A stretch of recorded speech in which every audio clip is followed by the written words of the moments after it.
À Saïda, au Liban, personne ne semble vraiment s'en soucier. C'est la troisième plus grande agglomération du pays et sa montagne de déchets et d'ordures au bord de la mer grandit de jour en jour.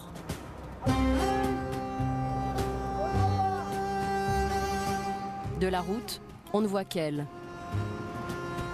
Tu t'imagines, en fait, tu as des endroits avec vue sur la décharge. Rimat Arabey a créé l'association Bar Loubnan, qui signifie littéralement la mer du Liban. Son ambition, lutter contre toutes les pollutions maritimes. Et pour elle, la pollution au plastique de Saïda est une catastrophe écologique. Ce qui est incroyable là, par exemple, sur la pancarte, c'est écrit juste à côté de la décharge, la République du Liban. En fait, la République du Liban, c'est une décharge. La voiture gravit la montagne de déchets. Du plastique à n'en plus finir.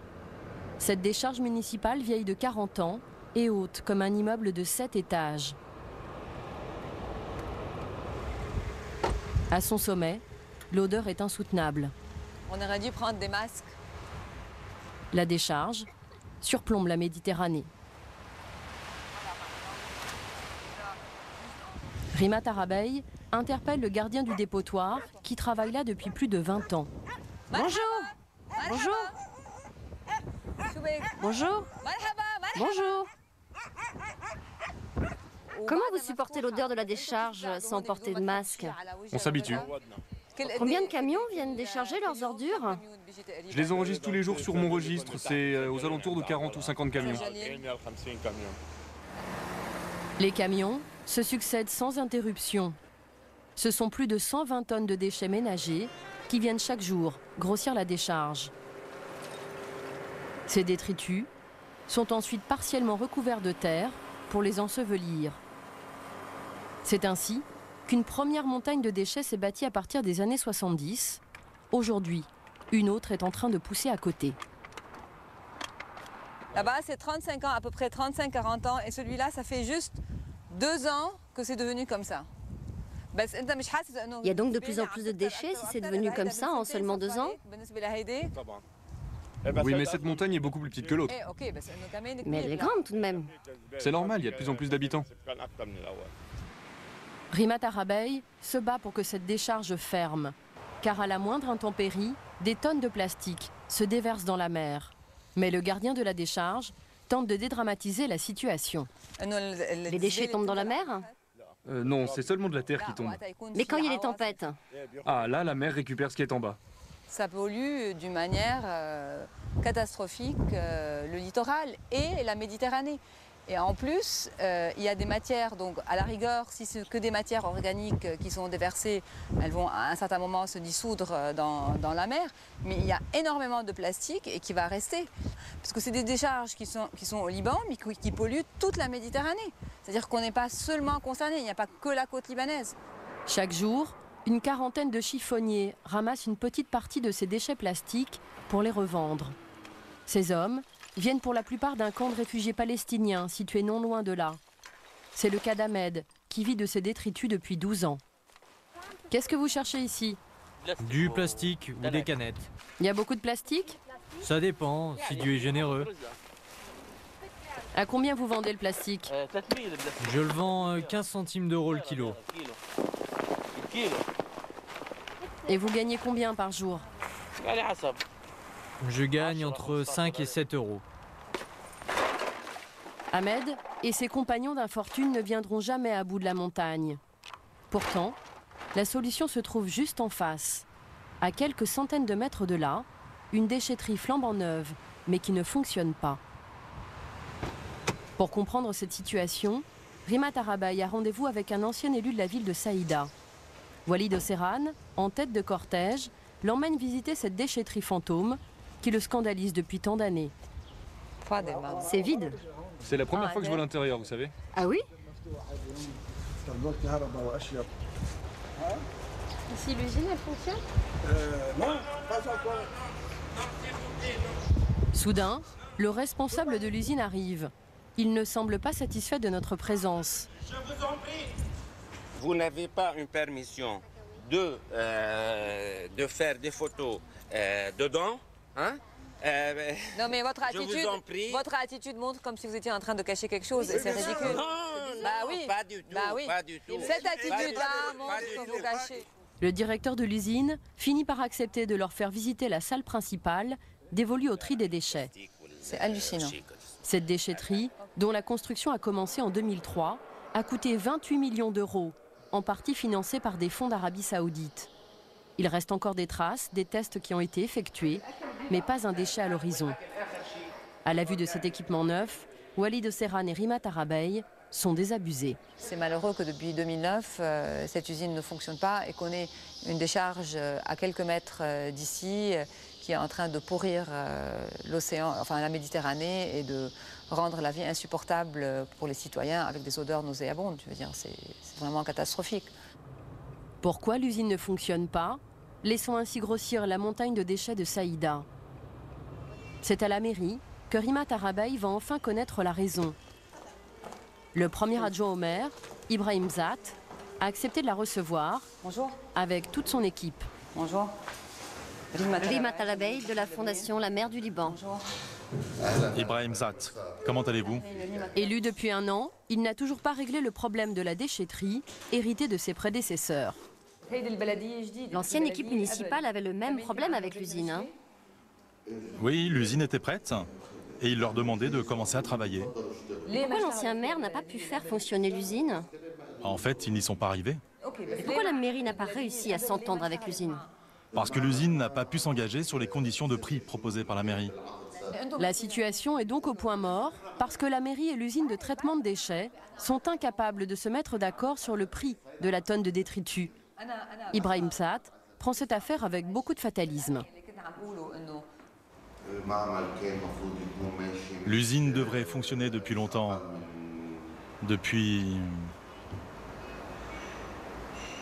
6 ou 7 ans minimum.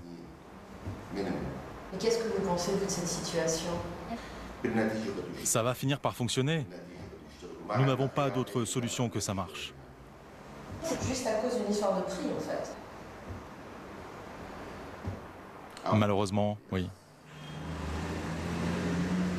Face à cet immobilisme politique, un habitant de Saïda, Mohamed El Sardji, il ne cesse de dénoncer ce désastre écologique. Ce plongeur professionnel filme depuis maintenant 15 ans les conséquences sous-marines de la décharge.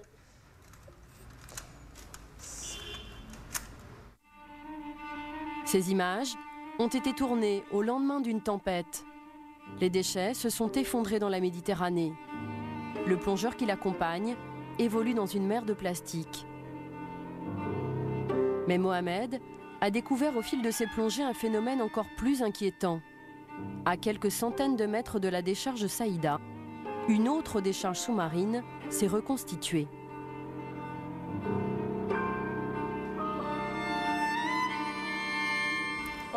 Je vais vous montrer maintenant la décharge au fond de l'eau.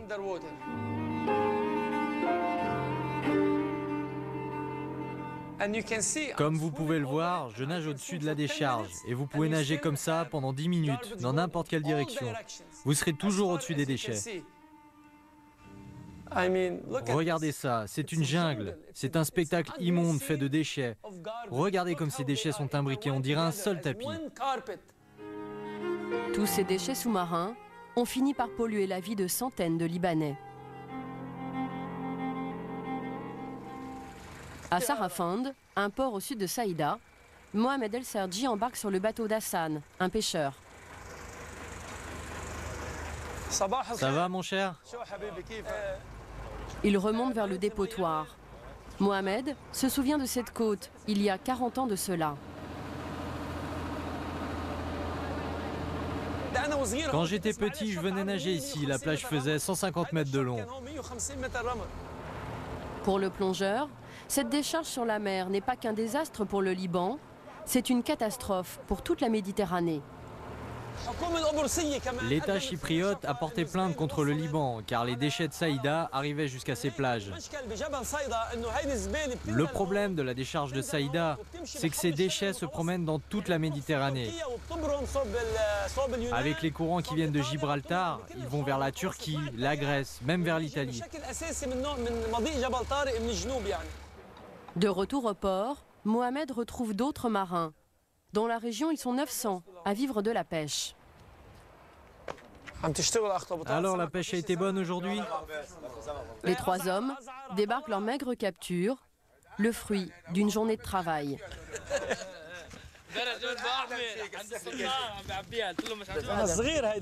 Il est petit celui-là, le pauvre. Pourquoi tu l'as pêché? Et regarde ces poissons. Pour les pêcheurs, c'est la montagne de déchets de Saïda qui est à l'origine de tous leurs maux. Car le plastique, une fois en mer, se dépose sur les fonds marins. Nous avons de gros problèmes avec les déchets. Le plastique est en train de recouvrir les zones rocheuses où vivent les poissons. Ils sont en train de les étouffer. C'est ça notre problème. Aujourd'hui, les pêcheurs ne gagneront pas plus de 3,50 € chacun. Ces vieux filets qui jonchent tout le quai ne sont qu'un lointain souvenir d'une époque où ils pêchaient en abondance quand il n'y avait pas de plastique. Plus personne n'utilise ces filets. Il y a tellement de déchets que les filets se déchirent. Et au lieu de pêcher du poisson, nous ne pêchons plus que des déchets, comme du plastique par exemple. Et le problème, c'est que tous les 20 jours, nous étions obligés de changer ces filets déchirés. À chaque fois, ça nous coûtait 850 €. Ce n'était plus rentable. Résultat, dans le port de Sarafand, les pêcheurs sont quasiment tous devenus plongeurs pour espérer attraper encore un peu de poisson. Vous préfériez quand vous pêchiez au filet? Évidemment que nous préférions pêcher au filet, c'était moins dangereux. Comme vous le voyez, on plonge à 50 mètres pour pêcher 2 poissons. Nous mettons notre vie en danger pour gagner quoi? Entre 7 et 15 € au maximum. Et on a 5 ou 6 enfants dans chaque famille. Avant, on mettait les filets le soir et on avait juste à les récupérer le matin. Plusieurs pêcheurs de Sarafand ont été les victimes de ces plongées à haut risque. Car bien souvent, pour ramener quelques poissons, il reste 2 heures d'affilée sous l'eau. Lui, à cause d'un problème de plongée, il a été à moitié paralysé. Il y a plusieurs pêcheurs comme lui qui ne marchent plus, et certains en sont même morts. À Saïda et dans ses environs, la montagne de déchets plastiques empoisonne la vie de ses habitants. Mais il existe une autre forme de plastique, quasi invisible cette fois-ci, et qui pourrait bien poser elle aussi problème dans toute la Méditerranée.